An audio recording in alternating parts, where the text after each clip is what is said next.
Hello friends, स्वागत है आप सभी का सी विविकल आर्ट्स क्लास में। आज के इस वीडियो में अर्थशास्त्र में आंसर बनाकर कैसे लिखें, बहुत ही जबरदस्त तरीका आपको बताने वाला हूं। अगर आप ये समझ जाएंगे तो अर्थशास्त्र में भी आंसर बना के अच्छे से लिखे बेहतरीन नंबर से आप पास हो सकते हैं। तो चलिए शुरुआत करते हैं दोस्तों, बताते हैं कैसे आपको अर्थशास्त्र में नंबर जो है मिलेगा और आंसर बनाकर कैसे आपको लिखना है, उसका कुछ टिप्स कुछ तरीका आपको बता देते हैं जिससे आप बेहतरीन नंबर से पास हो जाए। अभी आप अब तक कुछ भी नहीं पढ़े हैं तो आपको कोई घबराने वाली बात नहीं है। कुछ मैं आपको तरीका बता दे रहा हूं जिसके आधार पे जो है आप अच्छे नंबर से जो है पास हो सकते हैं। तो सबसे पहले ये यूपी बोर्ड ने मॉडल पेपर जारी किया, आप यहाँ पे देख पा रहे होंगे। इसके आधार पे मैं आपको एग्जाम्पल के माध्यम से समझाने वाला हूँ। सबसे पहले पे बहुविकल्पी क्वेश्चन है, तो उसमें बना के कुछ लिखने के होता नहीं है।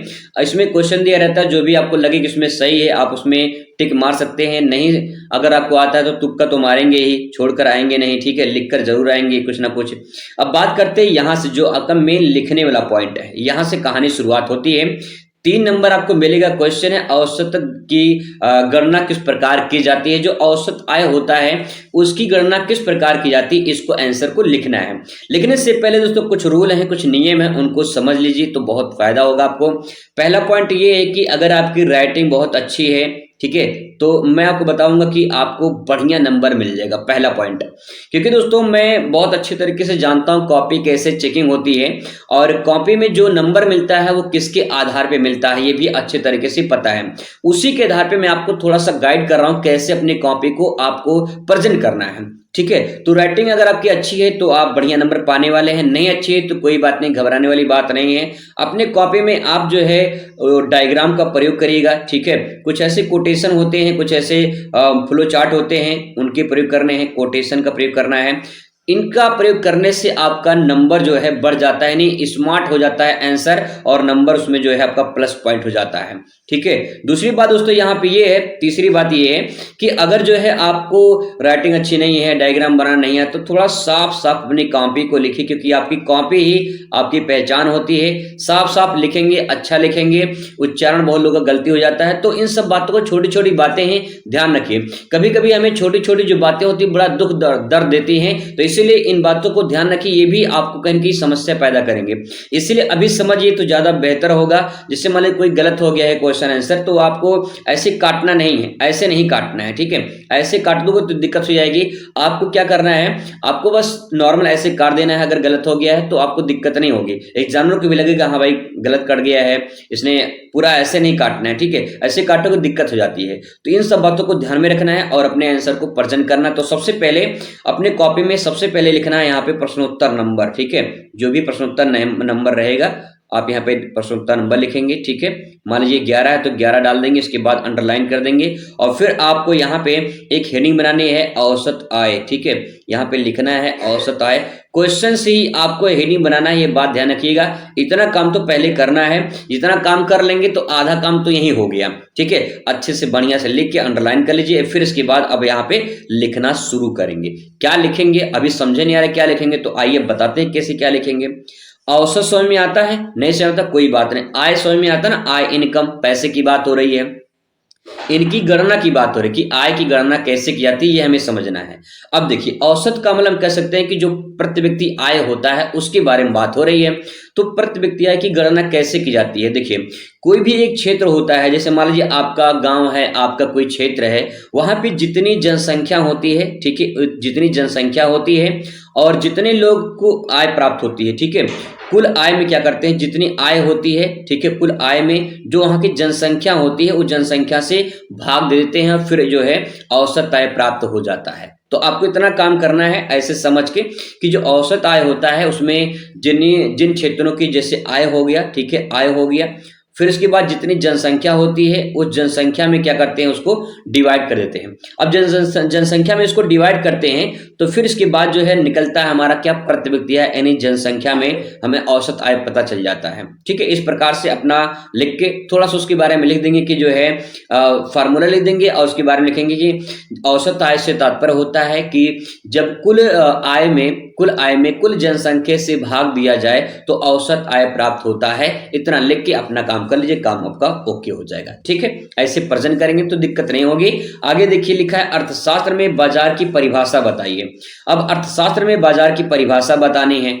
आप सभी लोग बाजार तो गए होंगे ना, बाजार सभी लोग जाते हैं, पर डे जाते हैं बाजार। अब यहाँ पे पहला काम क्या करना है, पहला काम वहां पे आपको करना है कि इसका प्रश्नोत्तर नंबर जो है, जो भी प्रश्नोत्तर नंबर है, प्रश्नोत्तर नंबर लिख लेना है और फिर इसके बाद यहाँ पे लिखना है, हेडिंग डालना है बाजार। ठीक है, और फिर इसके बारे में आप लिखना है। अब बाजार होता क्या है देखिए जरा, जब आप बाजार में जाते हैं तो बाजार में क्या होता है, बाजार एक स्थान होता है जहां पे क्रेता होते हैं, क्रेता मतलब होता है आपका यहाँ पे खरीदने वाला, और विक्रेता होते हैं। ठीक है, विक्रेता होते हैं और विक्रेता का मतलब बेचने वाला। ये दो प्रकार के लोग होते हैं। इन्हें कुछ लोग होते हैं खरीदने वाले, कुछ लोग होते हैं बेचने वाले।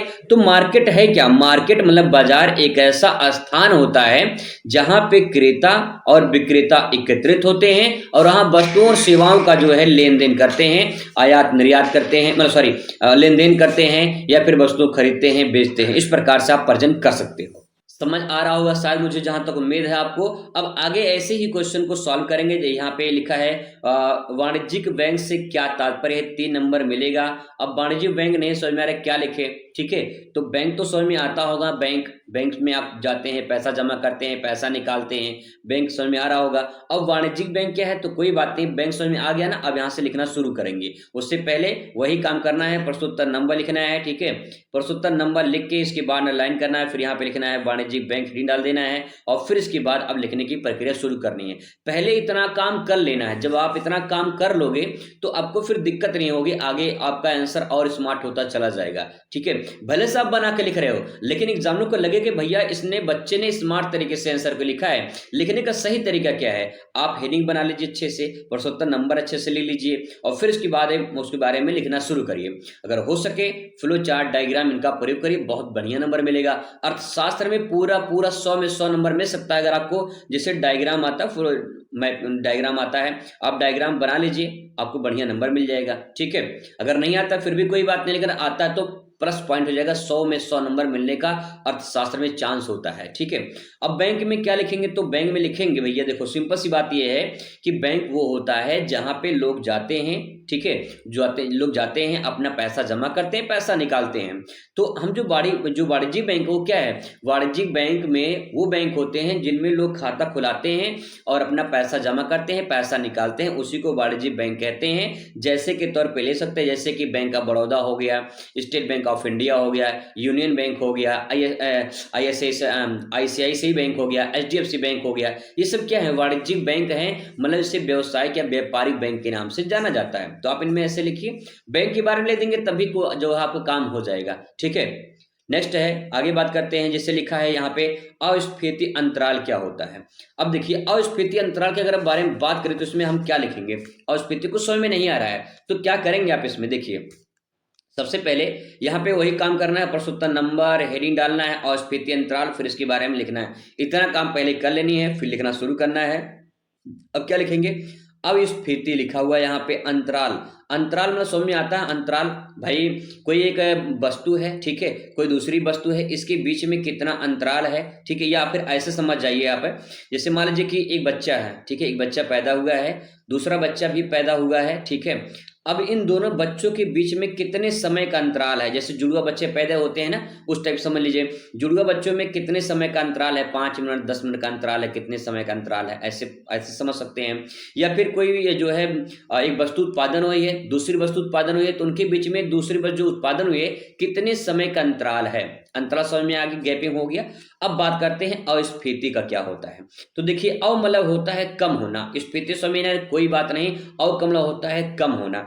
अब कम किसकी बात हो रही है, देखिए जब कोई वस्तु उत्पादन की जाती है तो अगर वस्तु की मांग ना हो, ठीक है, तो मांग जब ना हो तो मांग क्या हो जाएगी, मांग नहीं हुई, मांग कमी हो जाएगी, है ना। सिंपल सी बात ये है भाई, डिमांड किसी वस्तु की ना हो तो डिमांड कम हो जाएगी।